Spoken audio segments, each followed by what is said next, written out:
ఓం శ్రీ గురుభ్యో నమ. ధీరులు నిరపేక్షులు ఆత్మారాములు నైనమునులు హరిభజనము నిష్కారణము చేయుచుందురు.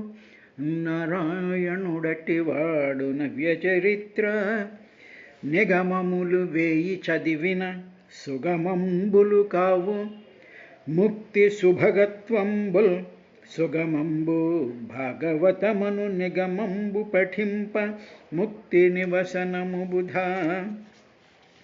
హరిమయము విశ్వమంతయు హరి విశ్వమయుండు సంశయము పనిలేదు. ఆ హరిమయము గాని ద్రవ్యము పరమాణువు లేదు. వంశపవన వింటే పూర్ణుడయ్యును మహాభూత పంచకయోగమున మేనులను పురములు సృజించి పురములలో నుండి పురుషభావంబున దీపించునంవడు ధీర వృత్తి. పంచభూతములను 11 ఇంద్రియముల ప్రకాశింపించి భూరి మహిమ షోడశాత్మకుడన శోభిల్లి జీవత్వ నృత్య వినోదంబు నెరుపుచుండు నట్టి భగవంతుడవ్యయుండచ్యుచుండు. మానసోదిత వక్పుష్పమాలికలను మంజు నవరస మకరంద మహిమలుట్ట శిష్ట హృద్భావలీలల చేయుగాత. కలలోన జీవుండు కౌతూహలంబున పెక్కుదేహంబుల పేరువడసి ఇంద్రియంబుల వెంట ఎల్ల వృత్తంబులు నీక్షించి మరి తన్ను నెరగుకరణి అఖిలాంతరాత్మకుడగు పరమేశ్వరుడు అఖిల జంతుల హృదయముల నుండి బుద్ధివృత్తులనెల్ల బోధియై వీక్షించు బంధబద్ధుడుగాడు ప్రభవమున. సచ్చుడానంద బహుళ విజ్ఞానమూర్తి అతని సేవింపనగుగాక అన్యసేవ కలుగ నెరవు కైవల్య గౌరవములు పాయదన్నడు సంసార బంధమధీప. ఓం శ్రీ గురుభ్యో నమ. మానవుడి యొక్క జీవిత లక్ష్యం ఓ విదురా దుఃఖహాని సుఖావాప్తి అని 2 ఆస్పెక్ట్స్ ఉంటాయి. ఒకటేమిటో దుఃఖాలు తొలగడం, తరువాత సుఖాలు పొందడం అనేటువంటివే ఏ జీవికైనా సరే శ్రేయస్కరమైనటువంటి పద్ధతులవి. అందువల్ల సకల జీవులు కూడా దుఃఖం నుంచి ఎలా బయటపడదామా అనేటువంటి ప్రయత్నం చేస్తూ ఉంటారు. అదేవిధంగా సరే దుఃఖం నుంచి బయటపడుతూ ఉంటారు, బాగానే ఉంది, కానీ సుఖం కూడా కావాలి. సుఖావాప్తి, సుఖం కావాలి అనేటువంటి భావం కూడా సకల జీవుల్లోనూ ఉంటుంది. ఎందుకు అలా ఉంటుందండి అంటే పరమాత్మ సుఖస్వరూపుడు, ఆనందస్వరూపుడు, మహాసౌందర్యవంతుడు, సర్వవ్యాపకుడు, జ్ఞానస్వరూపుడు, నిత్యుడు, శుద్ధుడు, బుద్ధుడు, ముక్తుడు.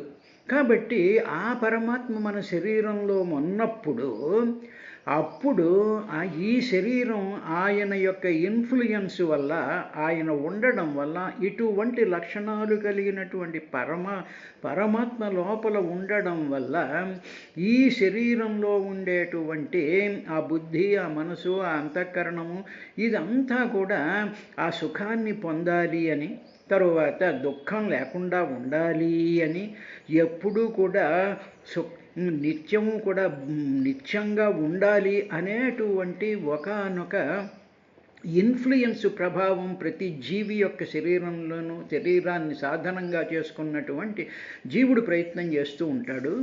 కాబట్టి ఇటువంటి సందర్భంలో వీళ్ళు చేస్తున్నటువంటి పొరపాటు ఏమిటి అనేటువంటి ఈ సుఖం పొందడం కోసమని చెప్పి, తర్వాత ఈ దుఃఖం నుంచి తప్పించుకోవడం కోసమని చెప్పి అనేక రకాలైనటువంటి కర్మలు చేసేస్తూ ఉంటారయ్యా.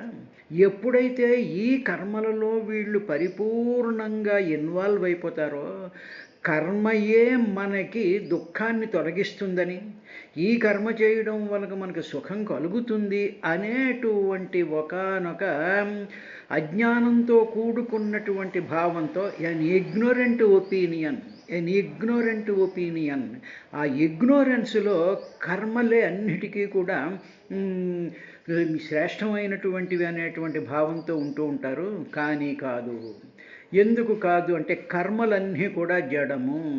కాబట్టి కర్తురాజ్ఞయా ప్రాప్యతే ఫలం కర్మ కిం ఫలం కర్మ తజ్జడం అని భగవాన్ రమణ మహర్షి కర్మ కిం తజ్జడం, అది జడం, అది జడంలో చైతన్యం ఉండదు. కాబట్టి చేసేటువంటి కర్మ జడమది.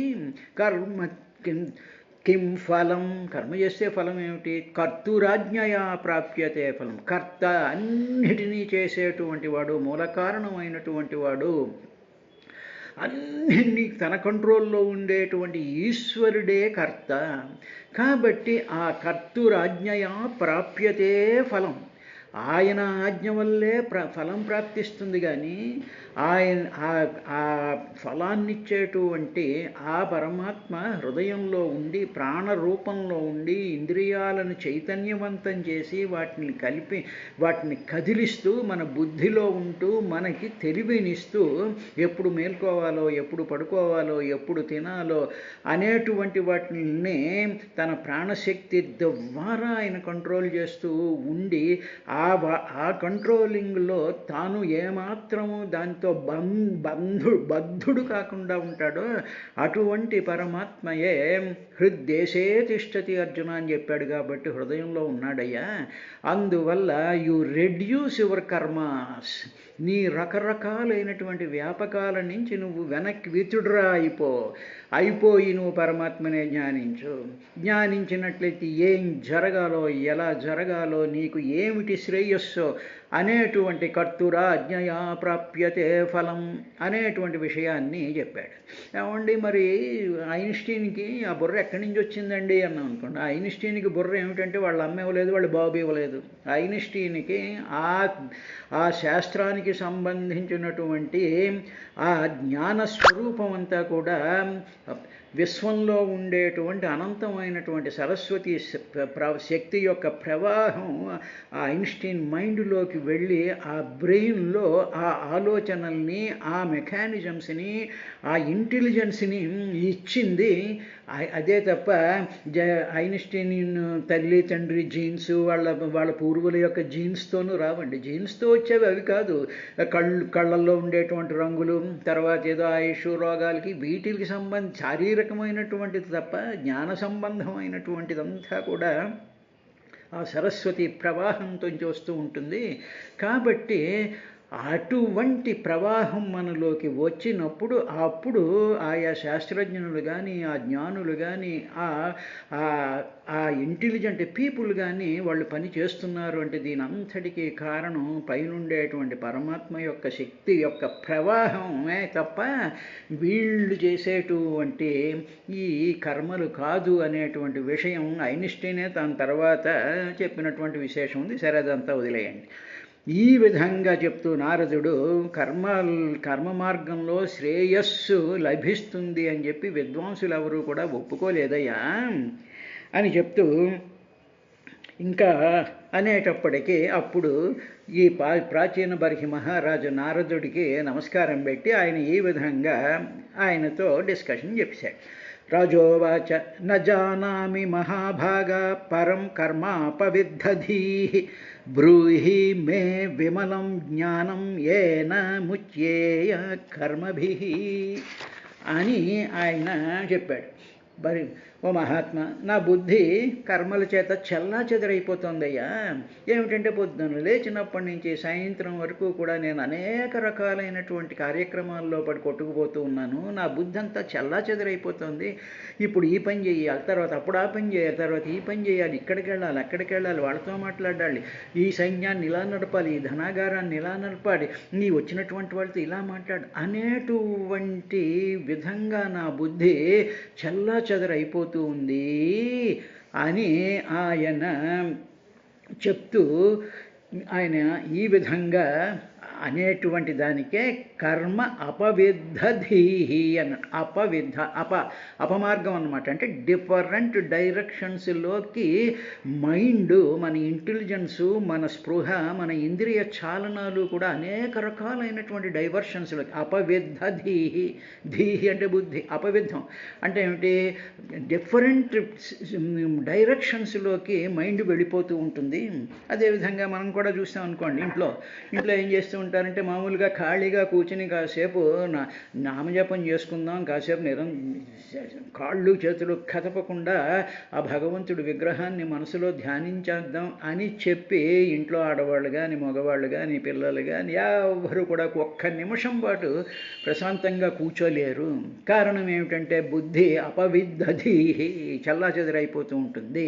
మల్టీ డైరెక్షనల్ ప్రాసెసింగ్ చేసేస్తూ ఉండేటువంటి విధంగా ఉంది అని చెప్పి ప్రాచీన బర్హి మహారాజు నారదుడు ముందు ఒప్పుకున్నాడు. ఆయన మాట అన్నాడు. అన్న తరువాత ఆయన అన్నాడు, స్వామి, ఈ సర్వోత్కృష్టమైనటువంటి మోక్ష మార్గం ఉందే, from getting rid of all these బంధనాస్, వీటన్నిటి నుంచి తప్పించుకునేటువంటి ఆ సర్వోత్తమైనటువంటి మార్గం నాకు తెలియకుండా ఉందయ్యా. కాబట్టి మీరు దోషరహితమైనటువంటి, అంటే దాంట్లో ఇంక ఏ విధమైనటువంటి కంటామినేషను లేని అమలమైనటువంటి విమలమైనటువంటి జ్ఞానాన్ని నాకు ఉపదేశించండి స్వామి. ఉపదేశించినప్పుడు నా అజ్ఞానం, నా ఇగ్నోరెన్స్ పోగొట్టేసేసి ఈ కర్మల నుండి విముక్తిని కలిగించుడు అన్నాడు. అంటే రెండు క్వశ్చన్స్ రెండు అడిగాడు ఆయన. ఏమిటంటే విమలం జ్ఞానం బ్రూహి. విమలం అంటే ఏ విధమైనటువంటి దోషం లేనటువంటి, అంటే అజ్ఞానాన్ని పోగొట్టేటువంటి జ్ఞానంను బ్రూహి చెప్పు, అది చెప్పు నాకు మొట్టమొదట. అంటే నాలో అజ్ఞానం ఉంది, అంటే నేను ఏది చూడాలో, దేనిని అనుభవించాలో అది చూడలేకపోతున్నాను. నా కళ్ళకి ఒక తెర కప్పేసి చెట్టు కిందే కనిపిస్తోంది, సింహం కిందే కనిపిస్తోంది, ఏనుగు కిందే కనిపిస్తోంది, చంద్రుడు చంద్రుడిలాగే కనిపిస్తున్నాడు, సూర్యుడిలాగే కనిపిస్తూ ఉన్నాడు. కానీ ఈ చెట్టు అంతరాలలో ఆత్మచైతన్య ప్రకాశ స్వరూపమైనటువంటి జ్ఞానాన్ని కనిపించటం లేదు.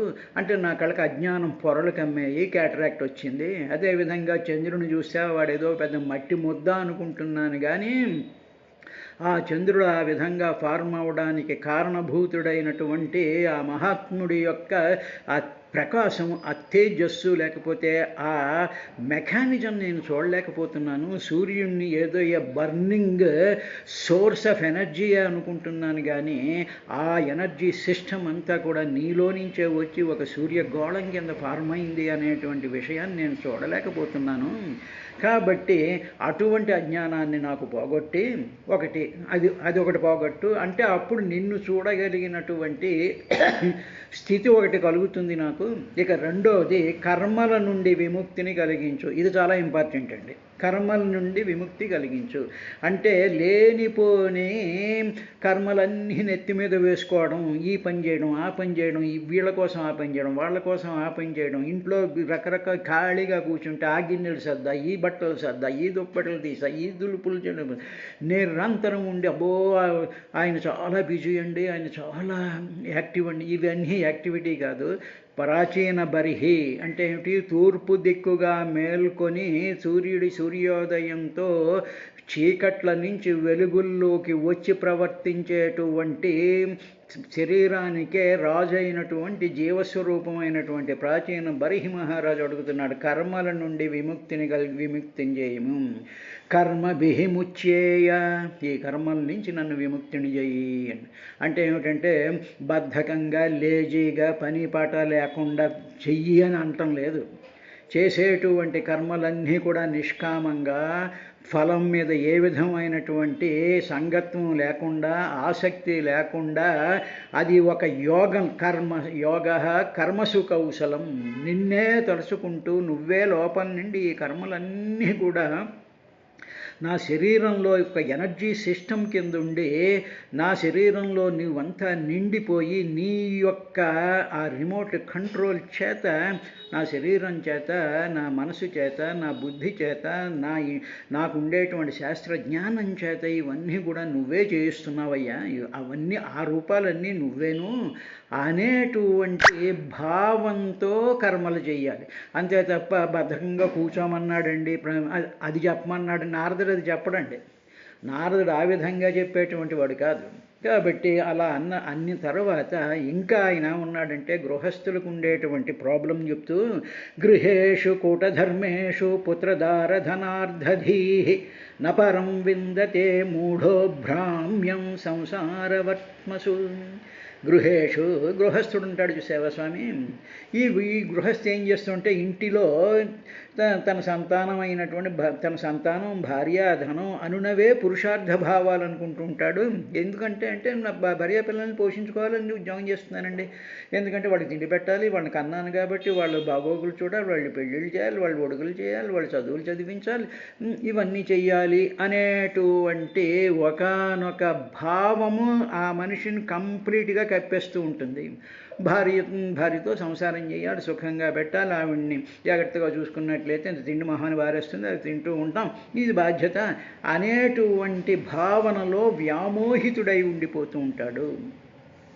అవే నిజం అనుకుంటాడు, అవే పరమార్థం అనుకుంటాడు, అవే నిత్యం అనుకుంటాడు. దానికి మించినటువంటి పని మరొకటి లేదు అనుకుని వాటిలి యొక్క శక్తి చేత, వాటిలి యొక్క పులప్ వాడు లాగేస్తూ ఉంటాయి ఇవన్నీ, వీటిల చేత వ్యామోహితుడైపోయి ఉంటాడయ్యా. కాబట్టి అటువాడు ఏం చేస్తూ ఉంటాడంటే సంసారాన్ని, ఇటువంటి దాన్ని సంసారం అనేటువంటి స్థిరంగా చేసేటువంటి, ఇది చాలా మై ఫ్యామిలీ ఈజ్ వెరీ ఇదండి, చాలా స్థిరమైనటువంటి ఫ్యామిలీ, మేము చాలా వెల్ నిట్టెడ్ ఫ్యామిలీ, అబ్బో మేము ఎంత అన్యోన్యంగా ఉంటామంటేనండి, ఇంకా మాకు నా మీద నా పెళ్ళానికి నా మీద నా పిల్లల మీద మాకు ఎంతో ఇది ఉంటుంది, నిరంతరము కూడా వాళ్ళ గురించి ఆలోచిస్తూ ఉంటాము అనేటువంటి ఈ సంసారమే స్థిరము అనుకునేటువంటి విషయాన్ని మనసులో భావిస్తూ వ్యర్థమైనటువంటి కామ్యకర్మలను అనుష్ఠిస్తూ ఉంటాడయ్యా అని. ఎల్ల శరీరధారులకు ఇల్లను చీకటి నూతి లోపలంద్రెళ్ళక మీరునే మనుచు మతి భ్రమణంబునన్ ప్రవర్తిల్లక సర్వమున్నతని దివ్య కళామయమంచు విష్ణునందులము చేర్చితారడవి నుండుట మేలు నిశాచరాగ్రణి అని ప్రహ్లాదుడు చెప్పాడు.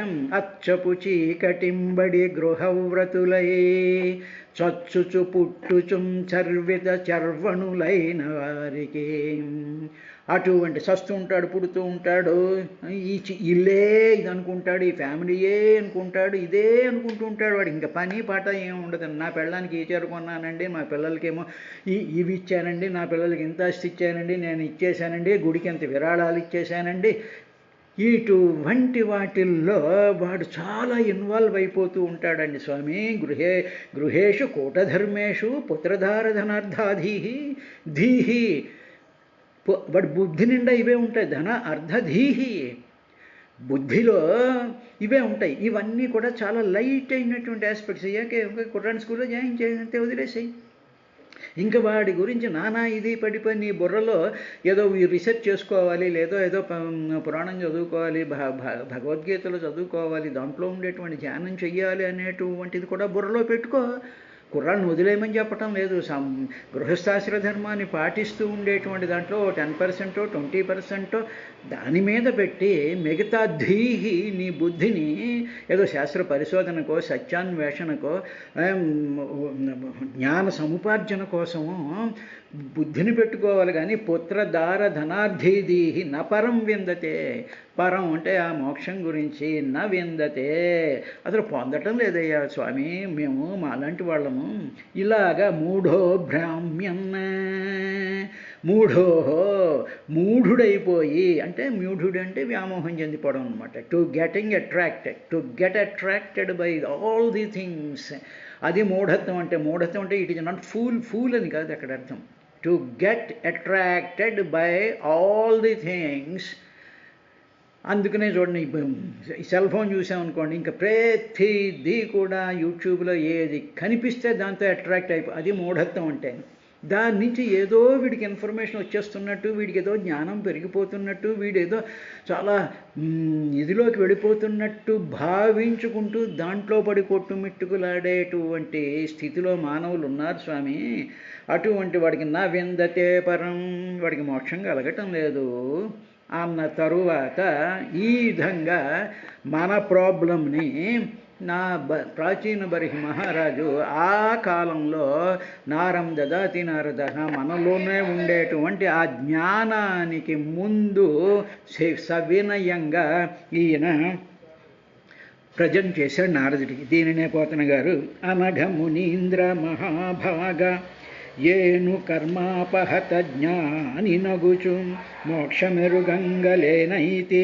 కర్మాపహత, కర్మల చేత అంటే దుష్టమైన అంటే పనికిరానటువంటి మార్గాలలో కర్మలను, పనికిరానటువంటి వ్యర్థమైనటువంటి ప్రయోజనం లేనటువంటి కర్మల యొక్క ఆ దెబ్బల చేత వాటి చేత కొట్టబడి ఉన్నాను నేను.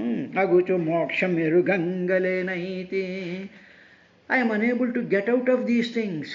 వీటిల్లో పడికొట్టుకుపోతూ ఉన్నాను నేను. ఇట్టి నాకిప్పుడు కడు విమలంబు కర్మబంధ నాశకంబును. విమలంబు అంటే ఏమిటనమాట, ఏ కంటామినేషను కూడా లేకుండా, అంటే ఏమిటి, ఒక కార్యక్రమంలోంచి మరొక కార్యక్రమంలోకి పుష్ చేసేటువంటి వద్దు, అటువంటి కర్మనాశకంబగు జ్ఞానోపదేశంబు గావింపుము అతి దయాకర. ఓ దయాకృపాళు అన్నారుగా నారదుణ్ణి. అటువంటి కార్యక్రమాల్లో నుంచి, ఆ కర్మలలో నుంచి నన్ను బయటికి తీసి జ్ఞానోపదేశం కావించు స్వామి. కావింపు కూటధర్మంబులగు గేహతతులందు చెంది.